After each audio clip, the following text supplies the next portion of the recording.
Hey everyone, and welcome back to my completionist playthrough of the Baldur's Gate Saga with SCS. And let's get right into the action, because there are plenty of cool encounters still left in the Druid Grove, and I would like to pick up the pace a little bit. And now that we've have rested, we are fully healed, we have our spells back, and as you can see, Seneshira and Edwin also have still their old stone skins active, because that's a long-lasting spell.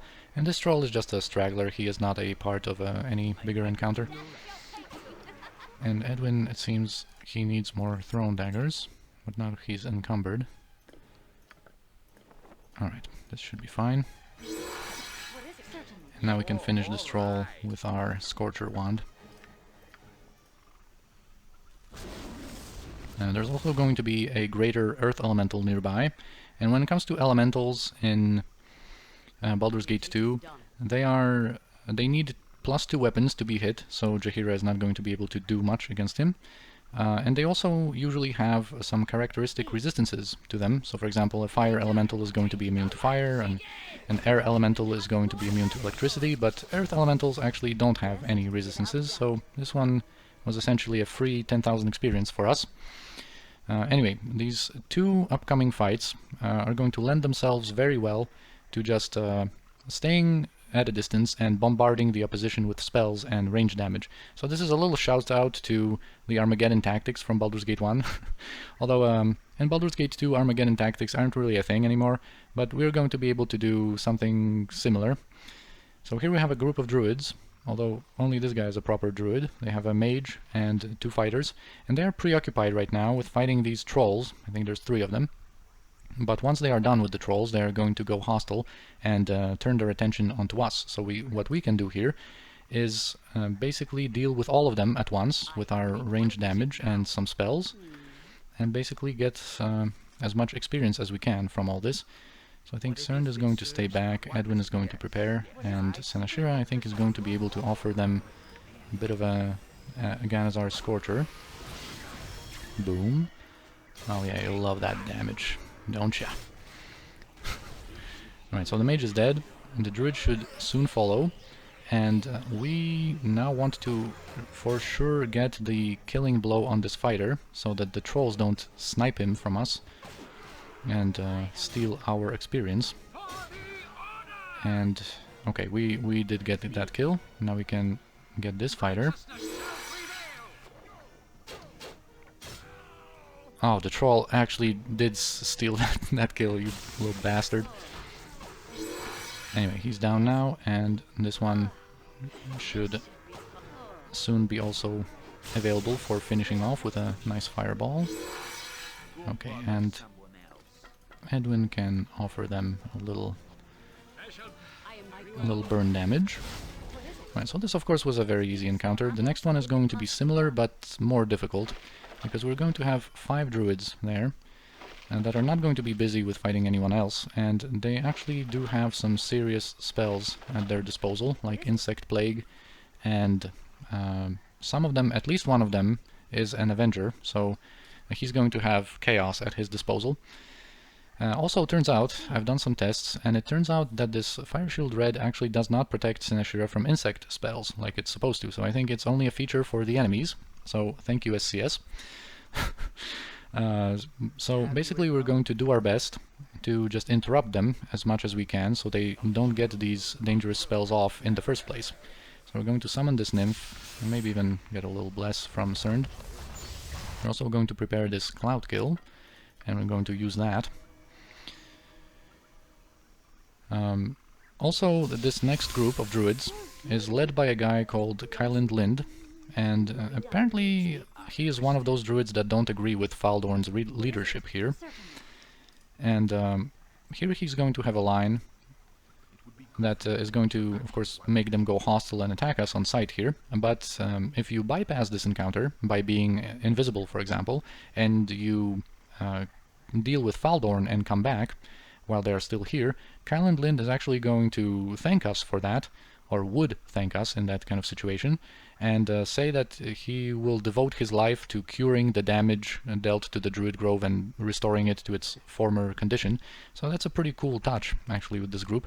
And also, once he gets to a low enough health, he's going to surrender and attempt to flee with all of the druids that are still alive at that point, because he's not really too loyal to Faldorn. So of course we want to prevent that. We want to let none of them get out of here alive. We take no prisoners, we accept no no surrenders from guys serving the Shadow Druids. So I think we're going to try to burst down Kyle and Lind once he gets to like badly injured status. We really need to finish him off.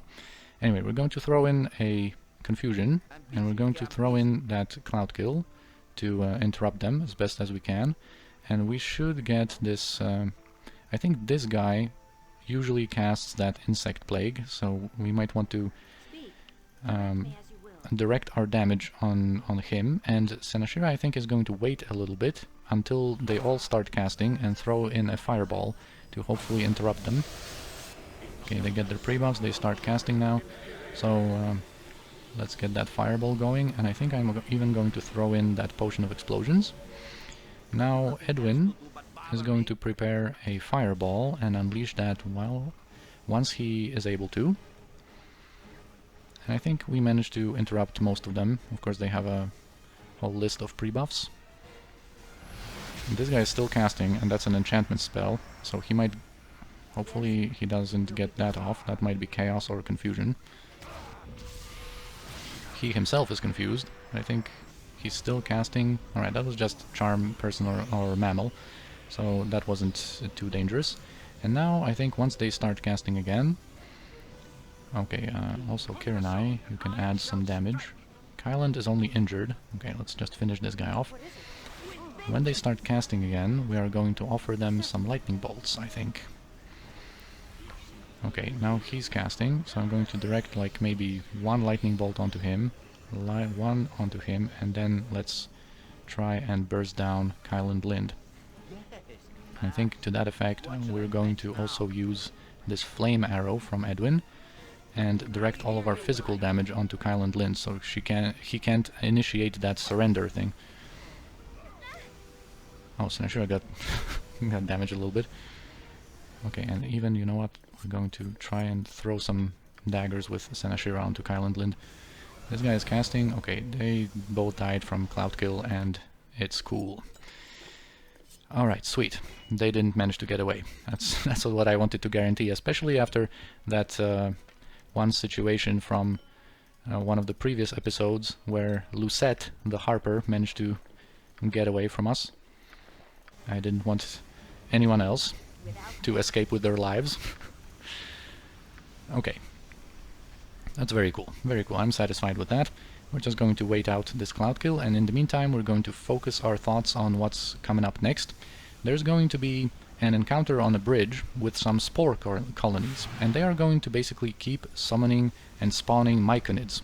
And Myconids are able to throw around these confusion spells. So basically we're going to protect Senashira, who is going to be our only frontliner in that encounter, because we don't have many chaotic commands at our disposal. We only have 2 on Animen, because you know, had I remembered to rework Cern's spells, I would have memorized 2 more chaotic commands on him, but unfortunately we have nothing of that sort, and we would basically in that situation have some spares, and we would be able to buff up more people with that. But since we only have these 2 chaotic commands, one is going to go for Senashira for this encounter and the next encounter, which is her big encounter.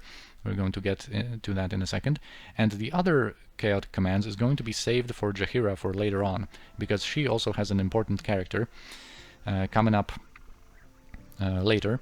And if I buffed her up with chaotic commands right now, we would be running the risk of that chaotic commands actually expiring before we get to that later encounter. So I'm just going to save that for her for later. And here we're just going to have Senashira alone in the front lines, and the other people are going to support her from a distance. So what we're going to do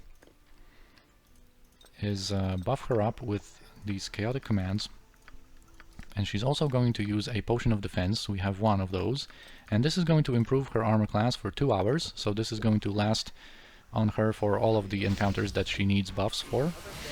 We're also going to use Oil of Speed So that is also going to be an effect for all of the encounters that she needs it for. And she doesn't need any saving throws, that's why I'm not using, like in Potion of Invulnerability, she's going to be protected against spells with her own spells. We're going to protect her in other ways, she doesn't need saving throws. And I think we're pretty much ready. We might also get her some mirror images here. And I think we're going to leave Cerned and the Nymph here and approach with the others. And here are the spore colonies. They are going to start summoning their stuff very soon. We are going to be able to kill some of them before they can do it, but they will succeed in summoning some guys soon. So I'm just going to have Edwin here for a second, get some lightning bolts in there, and he's going to get out of there. Actually, okay, let's try something like that when it comes to positioning. Oh, I actually misclicked. Alright, let's just direct all 6 of these onto that far spore colony. And all the others are going to stay at their maximum range, basically, so that these Myconids that are going to appear in a second, they don't get any funny ideas to attempt to confuse any of our guys back here. They should just use their confusion spells on Senashira, who is of course protected against those. And I think she might even do a little Aganazar Scorcher. As you can see, these spore colonies, I think there's even one further back there. These clouds, by the way, don't do anything, they are just a visual effect. And Senashira is going to focus on these spore colonies so they don't summon anymore, and keeping our maximum distance, we're going to try and keep removing these Myconids. Okay, and there's also a little group of trolls down here, and with some trolls and ice trolls that are going to join in on the fun. Actually, when I was a kid, on my first playthrough or two, I didn't even know that you could go down there, and that there was anything in this area. And there's actually a very important item further down that road, because there's a little passage that you can go down through here, and it's kind of obstructed by these like leaves.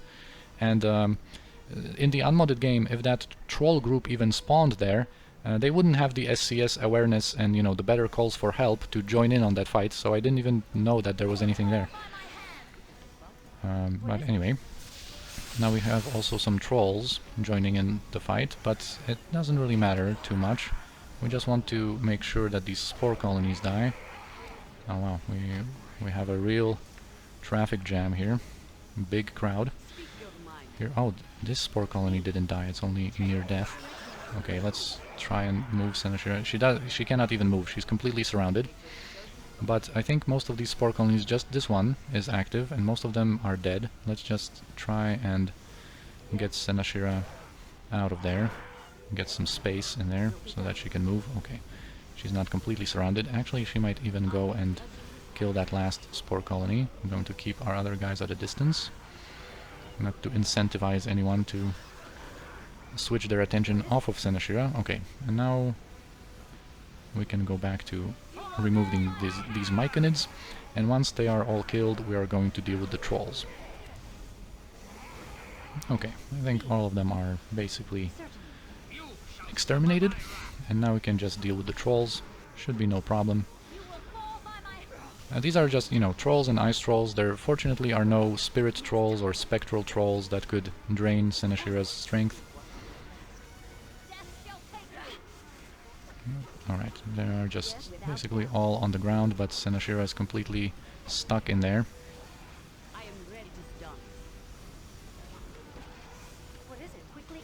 Yeah, she cannot go outside of this situation at all. Well, we're going to have to use this... Well, you know what, it doesn't really matter, but let's get her out of there with Aganazar's Scorcher, and then just throw in a fireball to finish off these trolls on the ground. Hopefully they're not going to be able to get up in time. Okay, cool. Alright, sweet. Everything is going very well so far. Now inside this building there's going to be that Rakshasa Ihtafeer that the Dao genies wanted us to hunt down, and that encounter can be really nasty this early on in the game, and I've seen plenty of like threads on the internet with people kind of complaining about the SCS version of this encounter and wondering how you defeat them without being cheesy and like you know, basically going in and out of that room. Once they once they start casting, you can just go out and then go back in, and it's going to fizzle out their spells. Of course, we're not going to do anything like that. We have some tactics. We have some tactics prepared to deal with them. Basically, we're going to buff up Senashira so that she becomes a juggernaut of destruction and just solos the encounter for us. With maybe a little help from Kiranai when it comes to detecting illusions. We'll see how the situation develops. Basically, just to give a little intro to this encounter, there are going to be 3 Rakshasa in total, and just as a reminder, they are immune to spell levels from 1 to 7. They have some protective spells of their own. They also have some offensive spells, both damaging ones and enchantment ones, some disabling spells. And they can also deal some decent physical damage. So basically, of course, we don't even have access to level 6 spells, let alone anything more powerful than that. So we're going to deal with them through physical damage, but we are going to have a protected character like Senashira. She has chaotic commands to protect her from all of their like disabling spells, basically. She's also going to have minor globe and some spell immunities to basically, for a short time, she is going to be immune to pretty much anything that they can throw at her, and she needs to be able to deal with them in that short amount of time, because once her protections expire, she is going to be in pretty big danger. So what we're going to do, she already has chaotic commands, and she has her old stone skin, I think, still, but I am going to renew it right now. Oh, maybe we're going to renew it as it expires. That should be cool. She has that potion of defense and oil of speed. Now we are going to give her, because she needs to be effective with her attacks, we are going to buff up with a potion of heroism so that her Thaco is better. And now we're going to renew her mirror images.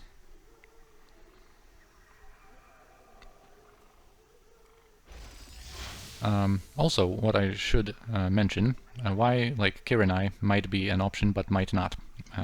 Basically, although Rakshasa are immune to spell levels 1 to 7, for some reason they are not immune to remove magic, and also dispel magic, I think.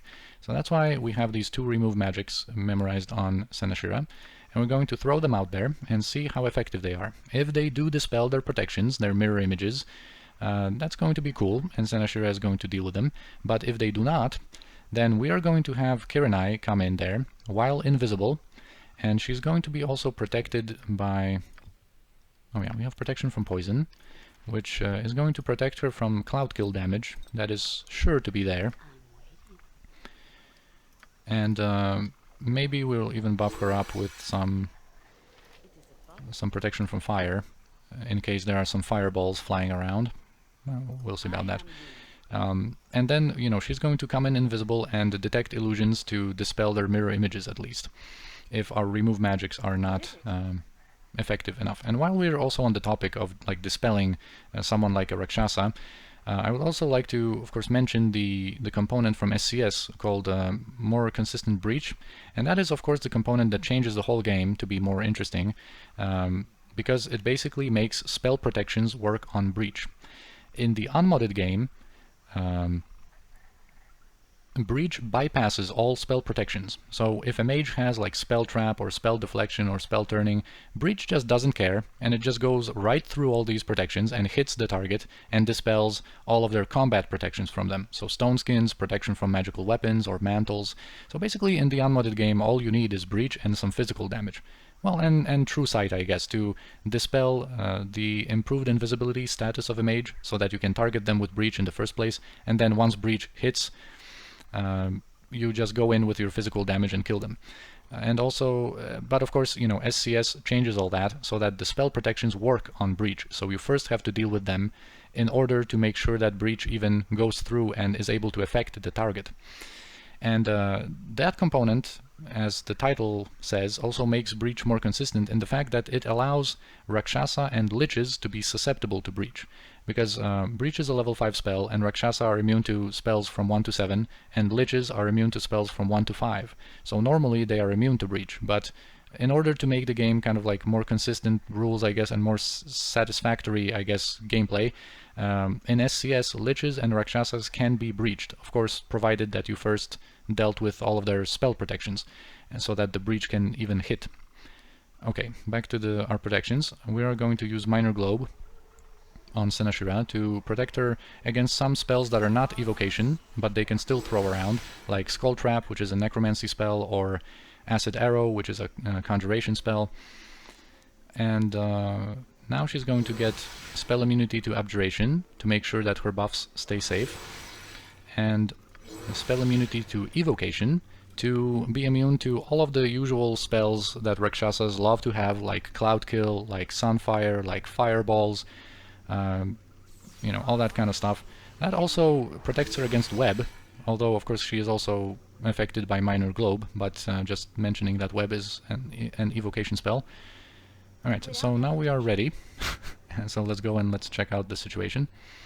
So here we have Adratha, this apparently nice older lady who deals in potions, and I think I mentioned that, but if you don't have the quest from the genies, or you killed them, she is actually not going to reveal that she is a Rakshasa, and you can actually trade with her, and she has a decent selection of potions. But here, of course, she knows that we're working with the genies, she knows what's up, and she's going to turn into a proper Rakshasa and summon her two buddies here.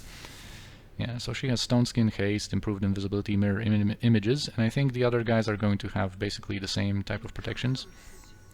So we're going to move with Senashira up there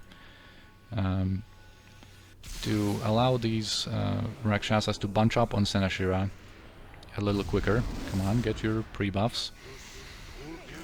Alright, and some of these effects are going to be up here, so we have the option of going back down if we decide to have Kirinai over, or if there is a teleport field which is on the table, we might just you know, avoid that by going down and still having some unaffected space down there. So anyway, let's cast that one, remove magic. It actually did affect Ihtafeer, but not Jalal, and not her other companion. Okay, now this teleport field, let's just get out of it, so it doesn't interrupt our physical fight here. And let's try to get this one more remove magic in there and see how effective that one is. Okay, it did dispel Sadat, so I think the only one who wasn't dispelled is Jalal. So we're going to bring Kirinai over in a second, but now we have to make sure that Senashira can kill those guys quickly, because her Minor Globe and her spell immunities only last for a round per level, and she's not that high level yet.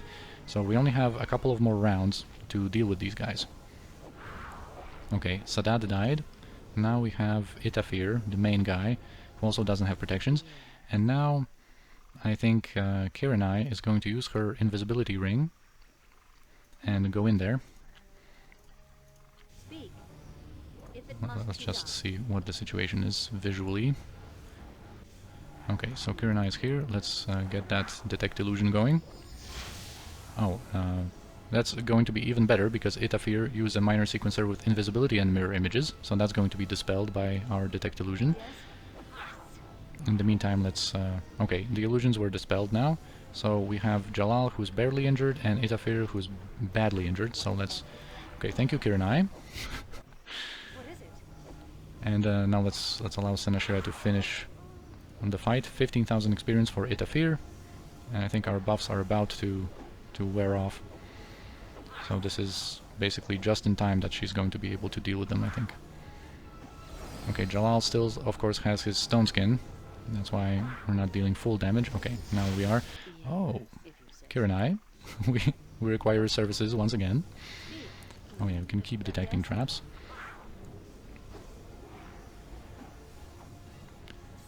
And it's over for you, Jalal. Okay, cool. So now we have the head of Ihtafeer, which is a quest item needed by the genies. And we also have this nice amulet that provides us with an immunity to poison. So there are... and also cure poison once per day. So it's useful in a variety of situations where there are different creatures that can poison us, or if only for, you know, it's also useful for just being able to operate inside of a cloud kill. You know, you're just immune to its poison damage that way.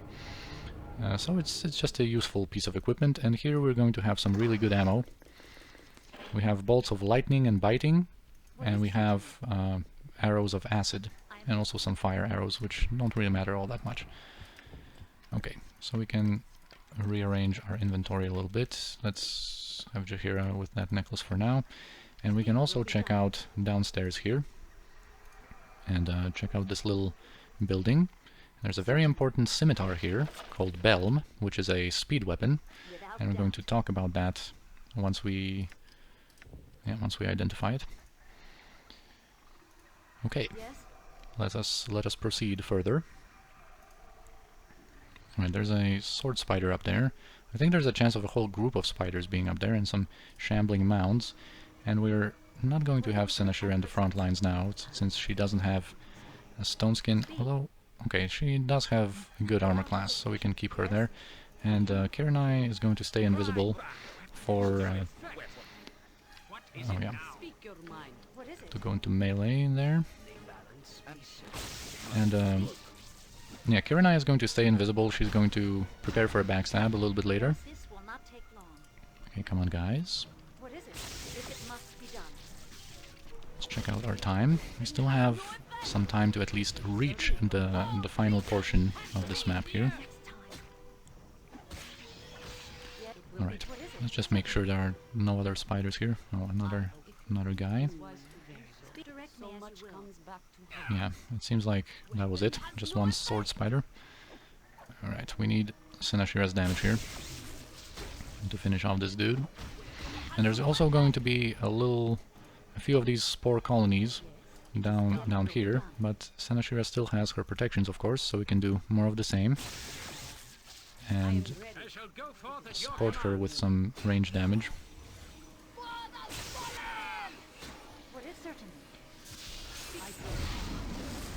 Yeah, some of these Myconids spawn, but there's only 2 of these spore colonies, so not a big deal. Right, that's it. Now we're nearing the final lair of Baldur, the leader of the Shadow Druids here. Okay, we have some grizzly bears apparently. Let's just deal with them quickly. We can actually switch to melee weapons.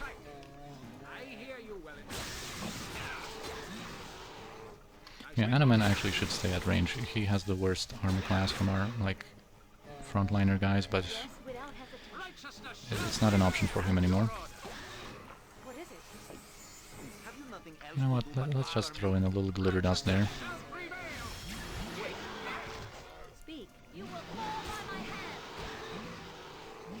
Okay, the lack of Kiranai's damage is felt a little bit here in this situation, but she is going to be able to backstab a dude in a second. So let's not waste her invisibility. Alright, so there's going to be another fight with some druids. And let's have Cerned here close to the front, because there's a unique conversation that they will have with Cerned. Alright, so here's Dalok, and he recognizes Cerned, and they're going to basically have a little back and forth about the philosophy between the druids and the shadow druids, because Dalok apparently he is not the one of the druids that just obey out of fear. He's going to mention something like that, but he actually agrees with Baldur and with that course of action. Yeah, so basically a conversation kind of harkening back to Cloakwood, when we had these conversations between Jaheira and the Shadow Druids. Yeah, he says that some obey out of fear, but I think her way is better. Yeah, so he is actually supportive of that Shadow Druid philosophy.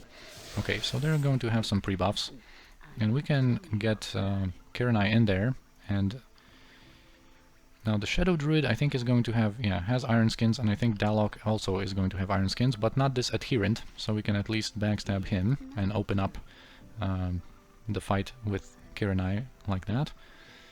And now we are going to also try to interrupt them, so we are going to use this Call Lightning on Dalok. What can you do, Animan? You can't really do much, I have to say. You could throw this Dispel magic at them, but actually Senashira is going to go right into melee, and we don't want to dispel her. Yeah, Dalok also has iron skins. Alright. So let's, this adherent is kind of like a melee fighter. It's going to approach there. We can,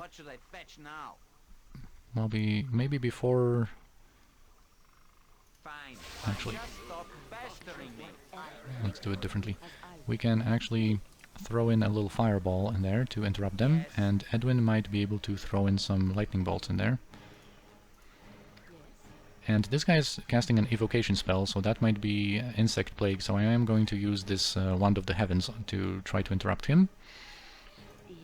And Kira and I, you know, just keep going, but a little bit around. I think they did manage to cast some spells, maybe not. Okay, Kira and I got a little bit damaged. Actually, where am I going with Kira and I? The adherent is here. Okay. Now let's focus our attention on Dalok. We did manage to interrupt them, but also, you know, next round they are going to try to cast something. Let's prepare for that backstab. He's actually hasted, this guy, so it's going to be a little more difficult to be backstabbed. Alright, he has also a potion of magic shielding, so that means he's going to succeed with all of his saving throws. Doesn't really matter. We need some more spells, I think. Let's try a little flame arrow on that guy, perhaps.